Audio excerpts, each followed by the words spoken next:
We're going to look at the Cage, which is a map made in Forge. I'm Chris Carney. I was the multiplayer design lead on Reach, and with me today is... Hey, I'm Derek Carroll, multiplayer designer. And then also providing fodder for this experience is John Cable. John was the engineer who really helped make Forge World a reality. And then also, in the corner, getting over his puppy love, is Luke Smith. Hello. And Luke, what do you think of the Cage in general? I actually really like the Cage. It's one of my favorite maps in Reach. Look at you down there, trying to scoop up a little treat. Blue team's turning it on. Carney, since he made the map, actually knows where all the weapons are, so you can just find him on an endless loop of trying to find bonus items. I'm trying to really slow down my camera movement so it looks good on film. I think if they're looking for something that looks good on film, they're gonna go with a different perspective. Hey, somebody talk about the map.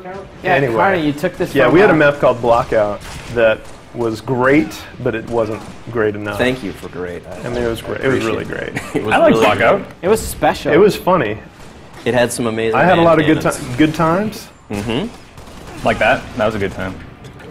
All right. Seriously, where are the weapons that I'm interested in? And then the location of Blockout in campaign disappeared, so we took some of the basic elements of Blockout and moved that over to Forge World.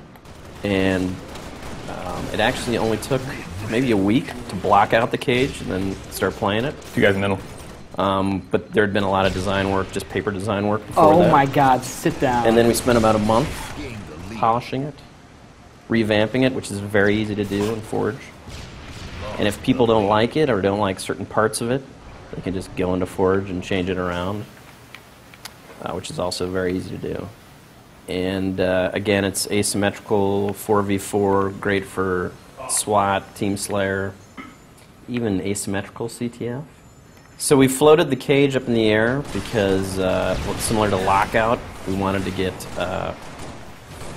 first of all, let the cliff provide some orientation on the map, because it gets a little confusing with all the Forge pieces.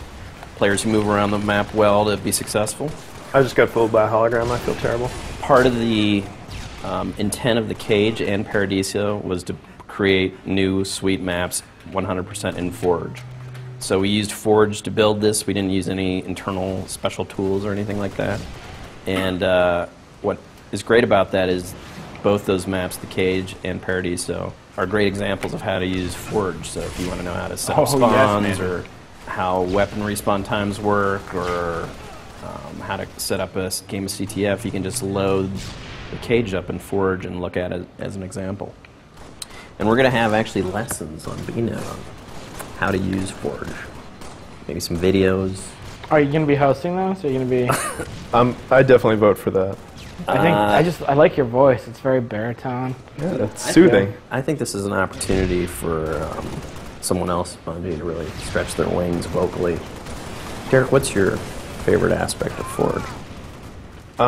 Let's see, Forge, I guess definitely the physics options, being able to phase stuff in easily, trivially, and definitely coordinate manipulation. I get that kind of crazy OCD of being able to line stuff up exactly, precisely. Oh, and rotation snap. Be able to snap stuff, again, precisely. Feels much better. Yes, some of those camera changes came in really late, but I'm really glad we got them in. Yeah, picking up a piece and not moving it is key. Yeah, and even little things like clicking down on the left stick to adjust geometry is also really sweet and very helpful. So, Carney, if people feel like they can jetpack too high on this map, Forge will let them lower that. Correct. You can change your safe zone, which essentially is the boundary that you define Shadowrun skills. as the playable area on the map. Right, and you could lower the ceiling, so you'd get the out-of-bounds warning if you went too high. Is that something you'll probably do on Luke Cage? I think I'll probably remove it. I probably would just not have... Oh, what? Yeah, L2P. I'll probably just not have jetpack as an option. I want people to use the runways you've created and the map as you've designed it, rather than finding their own unique twist and hovering around like a bunch of little Apache helicopters. How do you feel about that spawn, Carney? That was good. I'm really happy with Paul Llewellyn's work on the spawning system. Wow. Wow. No, I love Paul Llewellyn. He's not here to defend himself. He's like 17. And I was the one who set up the spawns on the map. I mean, Cable's visiting a little place called the Zone right now. I don't think I've not gotten a double kill. Hugging Cable so hard right now, Luke Smith? You just building him up. Cable's good. Cable's a great player. What about Luke Smith? I thought he was good at this game. Luke Smith was a great man, but that was another life. Okay. You are awful. Yeah. Yeah, before he got weak. So, why do you get a puppy? Why? Yeah. Just because I don't feel like a cat would give me enough love and affection. Then you need more love and affection in your life? Is that what we're going yeah. on? Okay. It's an empty, hollow place. So that is the cage. So if you are interested in making your own Forge creations, Halo Reach comes out September 14th. 9/14, Reach. The Swan Song, Farewell. It is. Hasta la bye-bye. It is. And I hope people like it. Stats were not good. Actually, the stats are great. Let's check those out. Carney, with massive odds in your favor, not even able to pull a +1. I was talking the whole time.